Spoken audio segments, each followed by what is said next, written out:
Vande Bharat express make in India का शानदार उदाहरण। प्रधानमंत्री नरेंद्र मोदी के विजन से हुआ है इसका सृजन। जहां भी जाती है साथ में लाती है सौगातें और समृद्धि की बहार।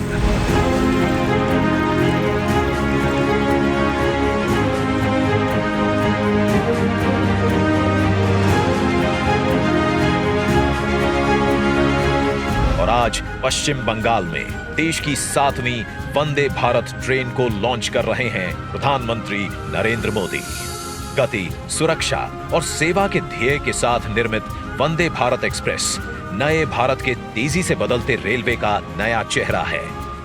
पश्चिम बंगाल का ये नया हमसफर यात्रियों को यात्रा का एक नया और अद्भुत अनुभव प्रदान करेगा, क्योंकि ये ट्रेन जीपीएस आधारित ऑडियो विजुअल यात्री सूचना सिस्टम, ऑनबोर्ड वाईफाई, दिव्यांगों के लिए सुविधाजनक कोच और कवच सुरक्षा सिस्टम जैसी सुविधाओं से सुसज्जित है। हावड़ा से न्यू जलपाईगुड़ी तक के सफर को आधुनिक, आरामदायक, विश्व स्तरीय सुविधाओं से लैस बनाएगी वंदे भारत एक्सप्रेस। लगभग 11 घंटे के सफर को महज 7.5 घंटे में ही पूरा करेगी। गैंगटॉक, दार्जिलिंग जाने वाले पर्यटकों की संख्या बढ़ाएगी, क्षेत्र में व्यवसाय और अर्थव्यवस्था को मजबूती देगी। वंदे भारत के साथ पश्चिम बंगाल को कई बड़ी रेल परियोजनाओं की सौगात मिल रही है, जिन्हें रिकॉर्ड समय में पूरा किया गया है। भारतीय रेलवे में भी जितनी अधीरता नए प्रोजेक्ट्स की प्लानिंग की है, उतनी ही गंभीरता उनको समय पर पूरा करने की भी है। भारत के शहरी परिवहन को सरल, सुलभ और पर्यावरण के प्रति कम दुष्प्रभावी बनाने के लिए सरकार तेजी से शहरों में मेट्रो सुविधा का प्रसार कर रही है। कोलकाता वासियों की सुविधा के लिए हो रहा है इसी प्रयास का विस्तार। आज प्रधानमंत्री नरेंद्र मोदी द्वारा कोलकाता के जोका से तारातल्ला तक मेट्रो रेल सेवा का शुभारंभ हो रहा है। अब कोलकाता का दक्षिणी हिस्सा भी शहर के मुख्य बिजनेस एरिया से जुड़ेगा। 6.5 किलोमीटर लंबे इस रूट में 6 एलिवेटेड स्टेशन हैं।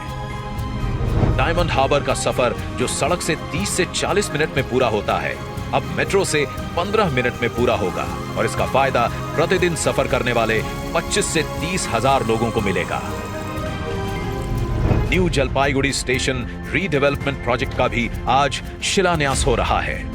जून 2025 तक ये स्टेशन विश्व स्तरीय सुविधाओं से युक्त पूर्वोत्तर का पहला अंतरराष्ट्रीय ट्रेन टर्मिनल बनेगा।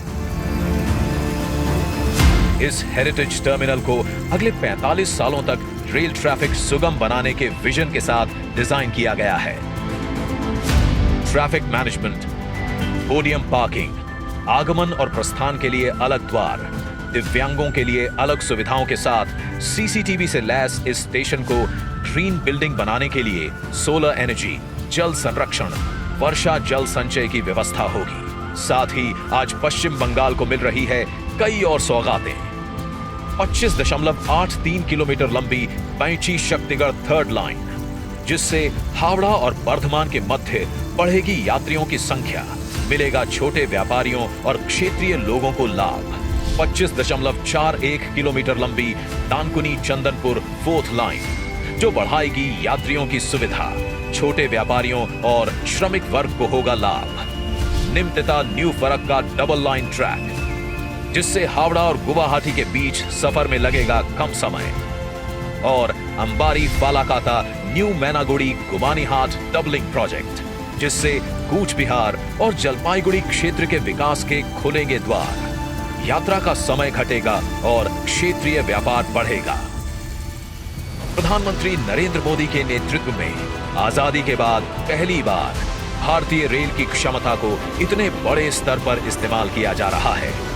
अब भारतीय रेल देश के साथ साथ संस्कृति, पर्यटन, तीर्थाटन को भी एक सूत्र में पिरो रही है। देश की प्रगति को मिलती रहे एक नई गति, इसके लिए निरंतर प्रयासरत है भारतीय रेल।